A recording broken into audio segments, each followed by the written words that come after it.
దాంట్లో భాగంగా ప్రవీణ్ ప్రకాష్ కమిషనర్గా చేసిన టైంలో, రజిత్ భార్గవ కమిషనర్గా చేసిన టైంలో విజయవాడలో కాలువగట్ల పక్కన ఉన్నటువంటి అన్ని ఖాళీ చేయించి, మీకు ఇప్పటికీ చూస్తారు గాంధీనగర్లో ఇప్పుడు ధర్నా చౌక్ ఉంది కదా, అదంతా కాలువగట్లు. ఒకప్పుడు రాధా టాకీస్ సెంటర్ అంటే వ్యభిచార గృహాలే ఎక్కువగా ఉండే కాలువగట్ల దగ్గర, కొన్ని వందల మంది నివసించేవాళ్ళు. అవన్నీ ఖాళీ చేయించి క్లీన్ చేయించి సింగనగర్ కట్టుకు పంపించేసేసి దాన్ని బాగు చేశారు. అట్లాగే టోటల్ కాలువగట్లని ఖాళీ చేయించారు.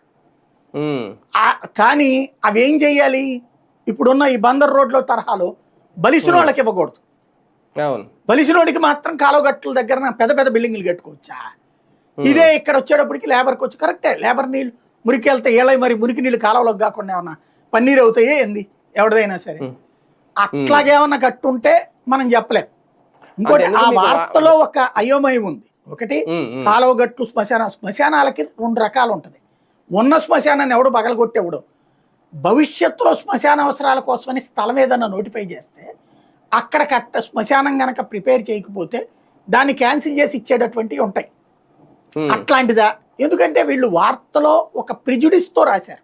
ఆ వార్త చదివితే ప్రతి ఒక ఈర్ష్య, ద్వేషం, వైసీపీ మీద ఉన్న ద్వేషం, తెలుగుదేశం మీద ఉన్న ప్రేమ, అట్లాగే రెచ్చగొట్టే ధోరణితో రాశారు. కానీ ఆ పత్రికల్లో వార్తలు ఇదివరకు అయితే కనుక మనం రిలయబుల్గా అనుకునేవాళ్ళు. ఇప్పుడు ఆ నిజాయితీ